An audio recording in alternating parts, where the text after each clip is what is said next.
It's the night we've all been waiting for, or perhaps dreading, or perhaps excited about. Who knows? It's the return of Jeff Carter with the Pittsburgh Penguins tonight against the Los Angeles Kings. We're going to talk about it on today's episode of Locked On Los Angeles Kings, part of the Locked On Podcast Network. You are Locked On Kings, your daily podcast on the Los Angeles Kings, part of the Locked On Podcast Network, your team every day.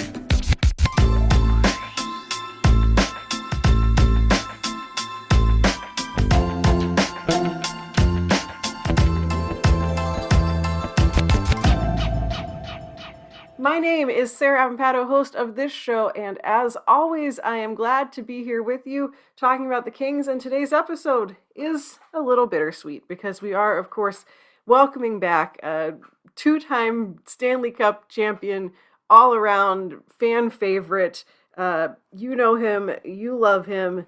Jeff Carter is coming back tonight with the Pittsburgh Penguins for his first return to Staples Center. I'm not going to call it by the new name since he was traded to the Penguins. So it's going to be an emotional night for Kings fans, and they're facing a team that is, well, really freaking good right now. So we have our work cut out for us today. We are talking with Hunter Hodies, who is host of Locked On Penguins. We sat down with him to figure out what is up with this game tonight, what we have to look out for on the Penguins. Of course, we talk about Jeff Carter and his big line mate, which is not something you can always say about, like, anyway, long story short, Evgeni Malkin is back and is creating havoc. So we're going to talk about all of that on today's show. So let's get right to it and hear from Hunter Hodies here on Locked On Los Angeles Kings. Happy Thursday. Welcome to a special crossover between Locked On Penguins and Locked On Kings, as this will be their first of two matchups this year. Of course, the Penguins are in Los Angeles this time, and for the first time, I'm not calling it the Staples Center. It is a brand new arena now. For whatever reason, they decided to change the name. You can keep calling it Staples Center. I'm going to keep calling it that just because that's where the Lakers have played for a long time, and and for the Kings. Yeah. We have Sarah here from Locked On Kings, and Sarah, I think it's definitely going to be emotional for you tomorrow. We'll just get right into it. The return of Jeff Carter. He spoke a lot today to the Kings and Penguins media saying, well, he spoke on Wednesday. Of course, we're taping this on Wednesday night. It's coming out Thursday. My fault on that. But, spoke a lot today saying he was hoping he would retire a King. It's, bittersweet to come back, and he's really happy that how things have gone in Pittsburgh. But, there's definitely, I think, going to be a pretty big tribute to Big Jeff Carter is what the Penguins fans call him now, at least the Yinzers. So just what are your thoughts going into that with, seeing Carter for the first time back? I mean, first off, I love how this Big Jeff Carter thing, like, I have no idea where it originated. It just happened, and, like, God bless him. Like, I love it. It cracks me up every single time. Yeah, it's going to be an emotional night. Of the players who have left, who were part of that core Stanley Cup team, he is probably the one that everyone thought was least likely to get traded. He to the point where there were rumors where, like, oh, if Jeff Carter gets traded, he's just going to retire. He's not going to report, whatever. So everyone knew he wanted to stay in LA. So the Kings do a pretty good job whenever they welcome back former players, and I've both on purpose and accidentally had the opportunity. I've been there when Mike Richards and Justin Williams came back. I've been there when Tyler Toffoli first came back this year with Montreal, and Kings fans are very appreciative of those guys and what they did for the team. And Jeff Carter's always been a fan favorite. You still can go into, don't call it Staples Center, and see Jeff Carter jerseys everywhere. And it's definitely going to be the case for this game.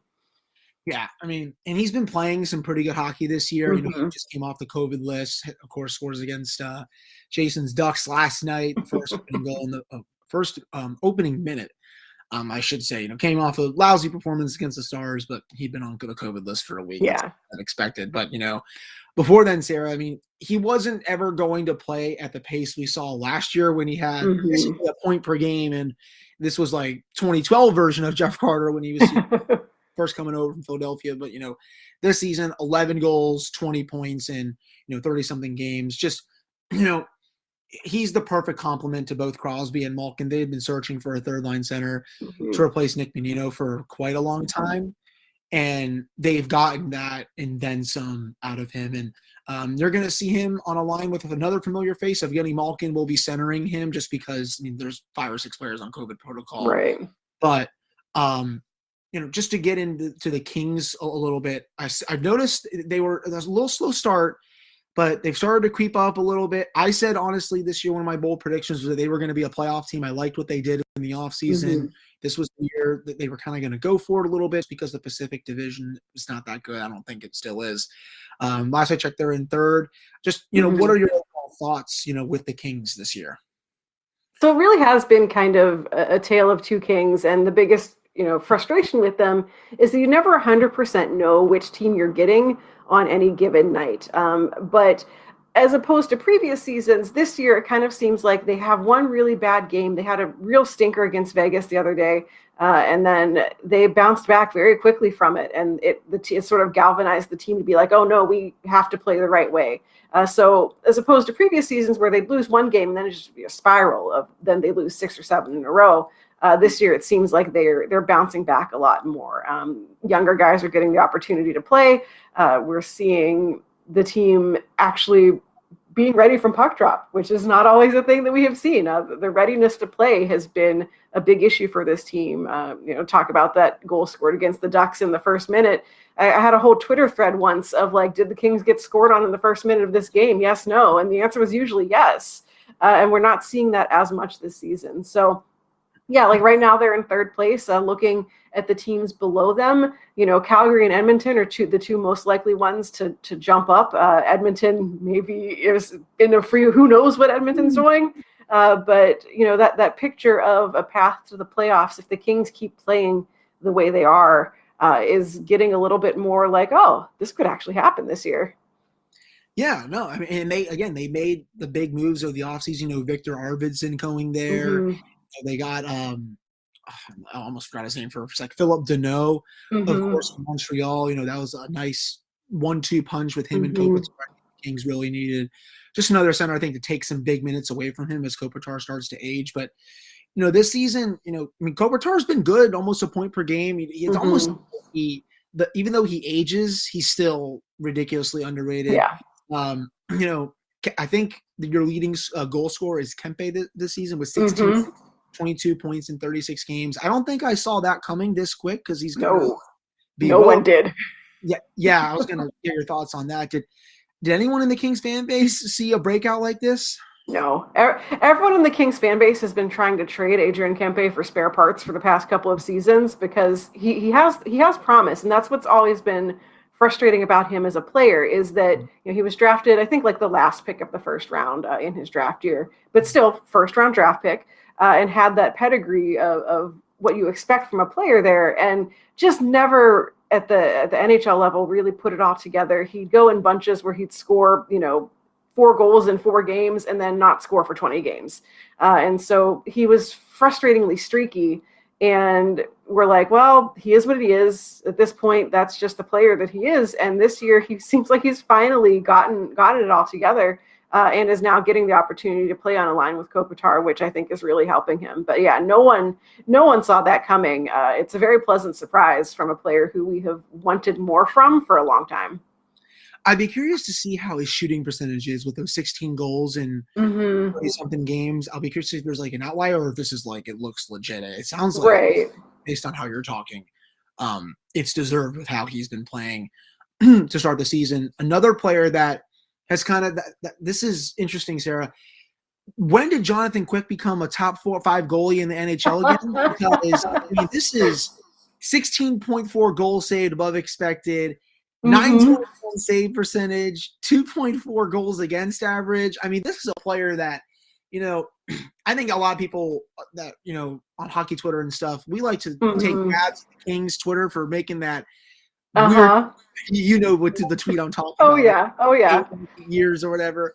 And it was looking bad for the previous 3 or 4 seasons. And then all of a sudden just comes down and has a renaissance here. It looked like that, Cal Peterson was going to replace him and be the full-time starter. There was even, I think, trade rumors over the offseason. Just what has been different with Jonathan Quick this year? Yeah, I mean, it's it's a question for the ages. No one expected, much like no one expected Adrian Kempe to come in and actually have a complete game. No one expected Jonathan Quick to bounce back like this. I know he had like an off-season surgery, I think addressed a shoulder issue, but that doesn't revolutionize your entire game. So like what got into him? No idea.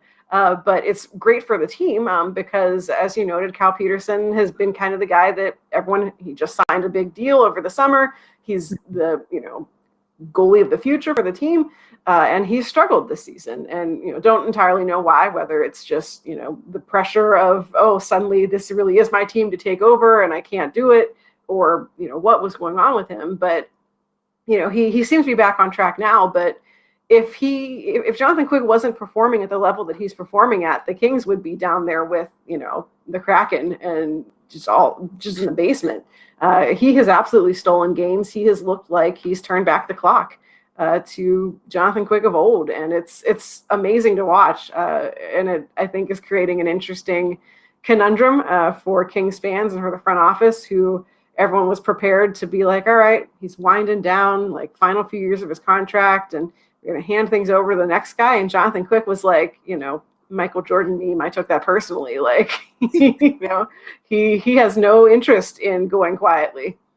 Yeah, I mean, he probably heard all the rumors with trades and stuff, and Cal Peterson's like, all right, I'm just going to take over games, and, they're only 4 points out of second place. That just goes to like the Pacific Division this year again. It's just, I think it's Vegas, and then it's everyone else, just so far, at least for the first almost half of the year. Yeah. But, I assume the Penguins will see Jonathan Quick on Thursday night at 10:30 p.m. Eastern.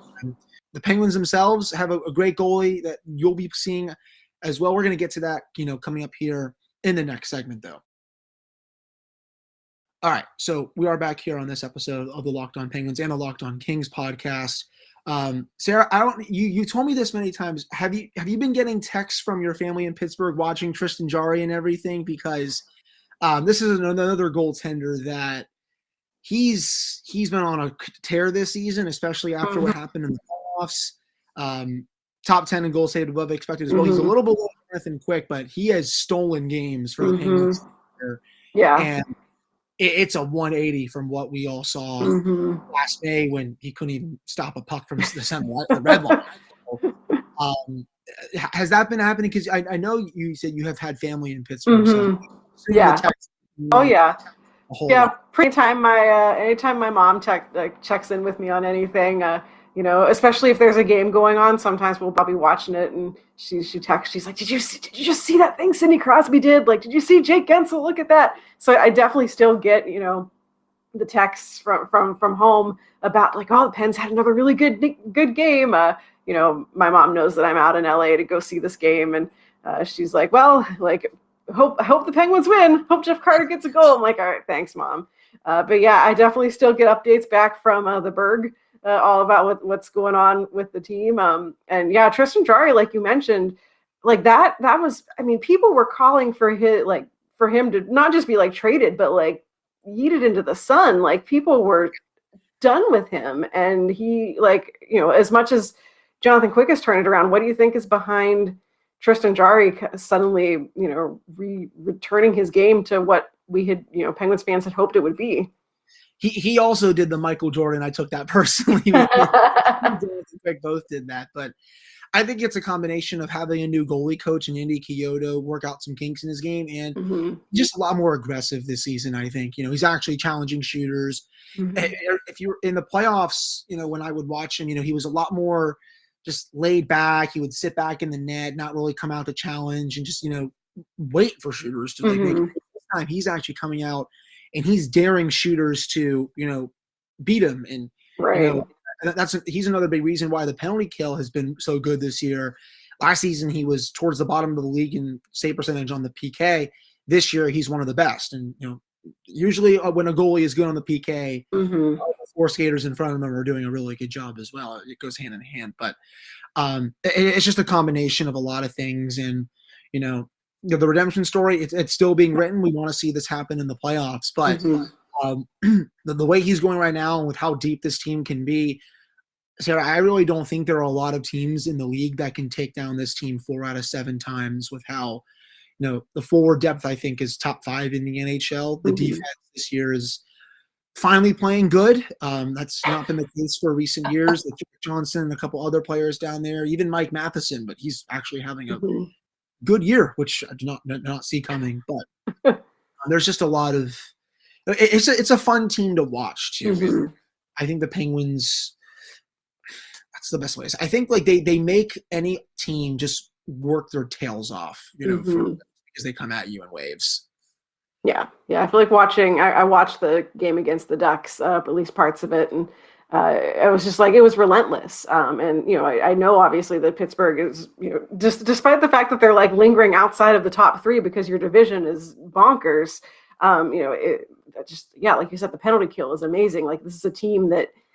Like everyone has been hurt all year long. Like everyone has been injured or with COVID or both. And, random guys that you've never heard of are still helping lead that team. So it's fun to watch as like for, 80 games a year. But then 2 games against the Kings, I'm like, oh, can you really not do that? Yeah, there are a good amount of Mark Donks in the lineup right now. I mean, that's just mainly because of COVID. The only actual injured player right now is Jason Zucker, our nice Jewish boy, but he's still skating and he's on the trip, so I'm not really sure when he's coming back. But yeah, I mean, you did hit the nail on the head. They're relentless on the forecheck. When it's not one guy coming in, it's 2, and then when there's not 2, there's 3 on the penalty kill. They'll start their forecheck all the way in the defensive zone, and they will. The other team's defensive zone, and it'll carry over past the red line. And it's a difficult system to play, but they do it to such an effect. And, that's just one of the main reasons why this team is so good. I've said it as well. Chris Letang has been magnificent this year. Probably the best hockey I've seen him play since his 2016 run. It's crazy, honestly. I keep saying that the older he gets, the better he plays.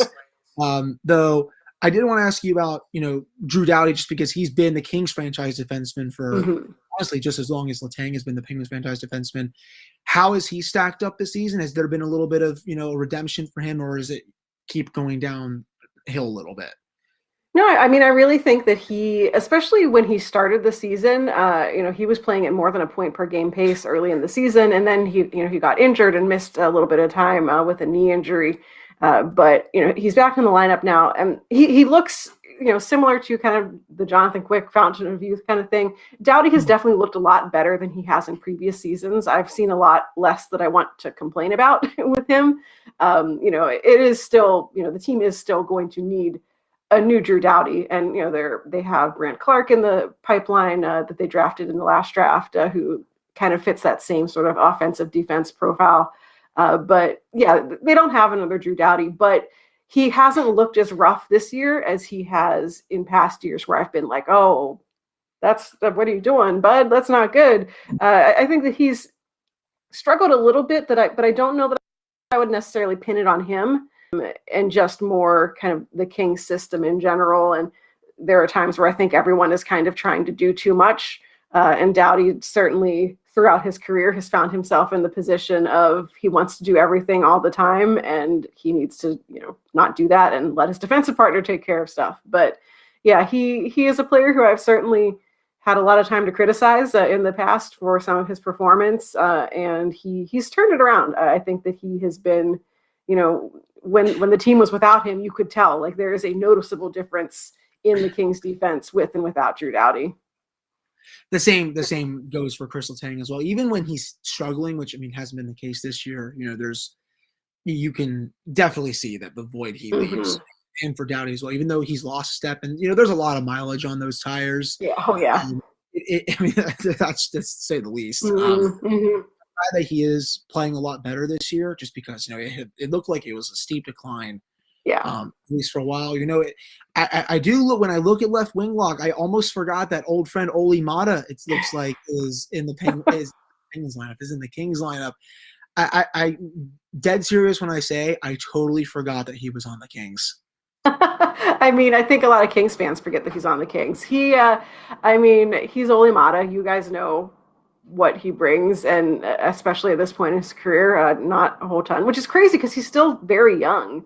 This isn't like we're talking about 35-year-old, Ole Mata. He's still a younger guy, but similarly has a lot of miles on him, and he's been out several times this season. He's the COVID list, just coming back off of that. I think he was injured earlier, so he hasn't been able to get into a consistent rhythm, and has in fact been kind of in and out of the lineup as sort of the healthy scratch. But there are times where he comes in, and he had like a huge block in a game the other day that I was like, yeah, Ole Mata, like that's why we have you here for, is making those big defensive plays. Like, please stop trying to play the puck. Like, please stop. Why are you in? Don't go down there.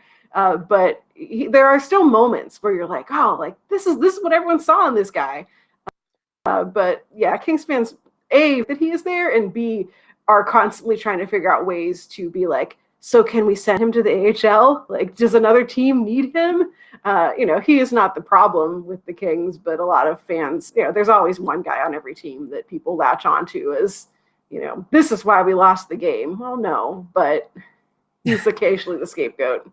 That's the perfect summary of Mike Matheson here. He costs the puck at the dumbest moments, and everyone's just like, why are you doing this when you make so much money? And then a couple weeks will go by, and it's like, wow, he's actually playing pretty good. Not up to the cap hit, but it's like, okay, you're in a bottom pairing role with Chad Ruedel. Just screw up when you're, even though he's a total chaos player. That guy is something else. But I am glad that Mata's always, his skating has not been his strength, but defensive work was always pretty decent. Never really scored a lot. I think that was one of my biggest knocks on him when he was in Pittsburgh, which he just never brought enough offense, especially when I think it was Ray Sherrill at the time that gave him a contract extension. Yeah. Jim. It might have been right after Jim got hired. I'm like blanking on it. It was one of the two. But he never just lived up to that, and then he obviously he was out in the trade. But it'll still be fun to see, just him playing the Penguins again. I we haven't seen Ole Mata playing the Penguins in quite a long time. But Sarah, has there been a player that besides I think Kempe that you've been impressed with that you didn't see coming this year for the Kings? I think for me, it's the emergence of some of the young players who, it's not so much that I didn't see the performance coming. It was more, didn't see that they were going to get the opportunity because the Kings are not always great at filling their roster spots with their prospects. They've been very patient with them, which is great. But we're getting to the point where we're like, okay, like, come on, let's bring these guys up. And so one of the guys that has been a real treat to watch is Sean Durzi, who is a defenseman, has spent the past couple years in the AHL and got the call up. The Kings are missing, Drew Doughty missed a big chunk of time at the beginning of the year. And Sean Walker is out for the season with, I think, ACL and MCL injury. It was bad.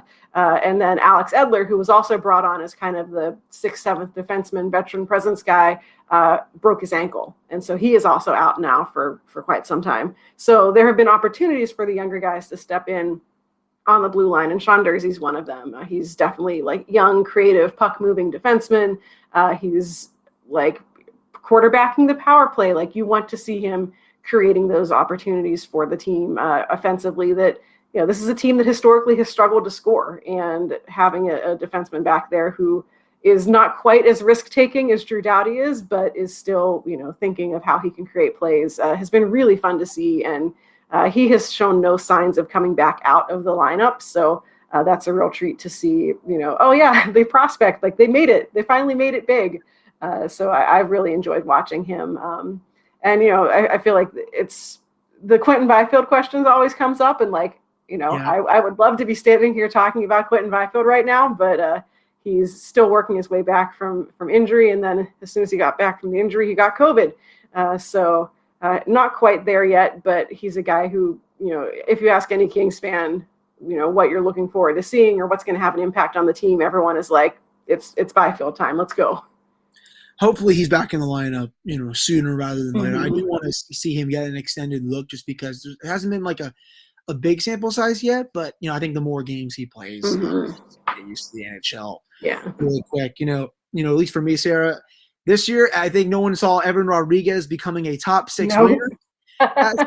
I mean, and the best part is it doesn't even look like a fluke. I mean, his shooting percentage, it's a little higher, but his underlying numbers support him breaking that.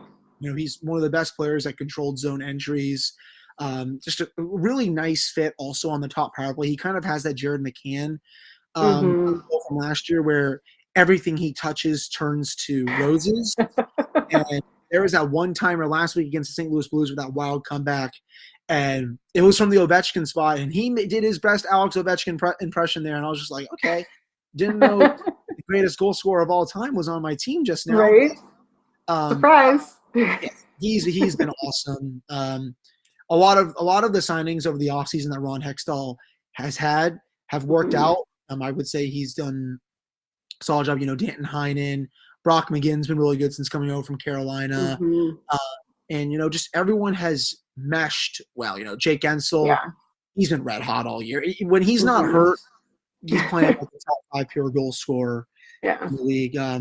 We're going to finish out the show with some more talk with Hunter Hodies from Locked On Penguins. But before we do that, let's talk all about sports betting.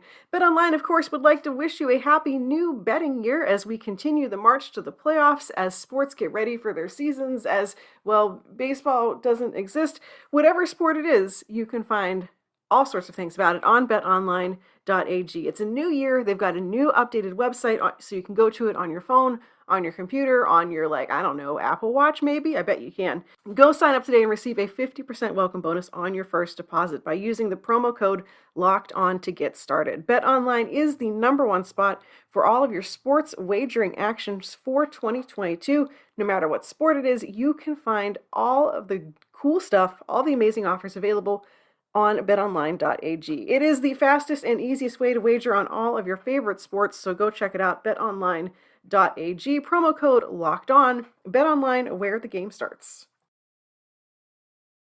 Sarah, do you have anything else on this matchup here? I was going to ask for a prediction. Jason lost his when we did the crossover with him.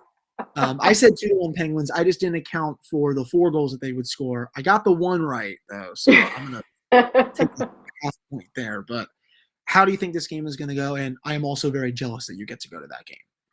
So I did joke on Twitter earlier that I was emotionally preparing myself for a Jeff Carter hat trick or something. I do think he scores tonight. I do think he scores against the Kings. I think it will be hilarious if it's the game winner. But lately I have been, every time I predict the Kings to win a game, they lose it. And vice versa. When I predict them that they're going to lose, they've been winning. So I'm going to go with that streak and say that they're totally going to lose this one. I'm going to, because this is my fantasy world, I say the Kings lose in overtime, 3-2 to the Penguins, with Jeff Carter scoring the overtime game-winning goal because he's Jeff Carter. Because, if I say the Kings do good things, they embarrass me. So I'm just going to go with they blow it, and we'll see what happens. It would just be poetic if the game actually does go to OT and then Carter gets the goal and he just I feel it. I feel it in my bones that he is going to, have a big impact on this game. He's going to do something good, just like he did, to the Ducks on Tuesday. I nailed most of my predictions for that game. Somehow, I usually always lose those. I said Evgeni Malkin would score in his return, and I said the Penguins would win the game. So I think the Penguins will win this one just because of how hot they've been. 11 out of 12. I think they'll make it 13. I think I'm also going to go with 3-2 final. I think it's going to be pretty close. I know some fans on the East Coast are not liking this just because the game is going to go to 1 a.m. I said it with Jason, Sarah. I love these late night games. I stay until 1 anyway, even though sometimes I have work early the next morning. I'm just a late night owl. So when I can watch late at night, I'll do that and then some, especially in the playoffs. So I'm looking forward to. There's nothing else to compete with. You're well, it's 10 o'clock at night. I'm just going to watch hockey. What else is on? The news? No, hockey. The news. If people have to make coffee or decaf coffee or something like that, go ahead. Have That'd be great. And have a snack. It's going to be a good game. They'll go to San Jose after that, and then they'll go play Vegas, who just looks to be a buzzsaw this year as well. Yeah, Sarah, where can everyone find you on social media? Sure. I am on Twitter at Right Said Sarah. It's WRITE said Sarah with an H. Locked on Kings is at Locked on LA Kings. You can find me either place, largely frequently having feelings about Jeff Carter and other associated things. I feel like anytime he does anything, just look at my Twitter because everyone will have mentioned me in a tweet about it because that is the friends that I have. You can find Locked on Kings, of course, available wherever you get your podcasts. And if you're curious about just general Western Conference goings on, you can hear me on Wednesdays on Locked on NHL, which is our national show where we talk all about what's happening in the Western Conference. And she will also do all caps Jeff when he does score a goal. So, right. But when he scores against the Kings, it might be like lowercase with a sad emoji. But, I'm prepared. I'm ready. All I remember in the playoffs was when he did keep scoring. The all caps came out. And it's been the perfect fit. But I'm excited to see you there. Excited to watch you go to the game. I definitely hope you somehow get a picture with him, like along the boards or something. That would be acknowledge me. Acknowledge me, yeah, literally.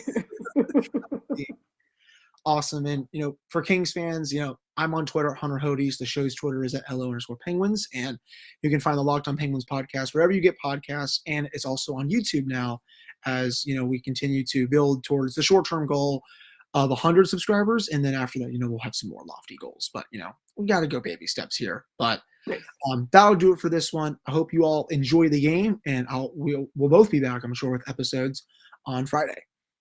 All right, that is it for today. Thanks again to Hunter for joining the show, for giving us his thoughts and feelings all about the Penguins. I'm excited / dreading this game. Like I mentioned in the show, I'm going to be there. So if you somehow know which one I am, come say hi. But I'm very excited / not excited to have feelings about Jeff Carter in person at the game and then watch him probably score the goal that beats the Kings. So we'll be back tomorrow to break down this game, to break down all of the many feelings that I probably have, and then hopefully we're going to be talking with Erica Ayala from Locked on Kraken all about the Kings' next matchup against the newest expansion team in the league. So that is all coming up on Locked on Los Angeles Kings. In the meantime, you can find me on Twitter at Right Said Sarah. You can find the show on Twitter at Locked on LA Kings. Come say hi.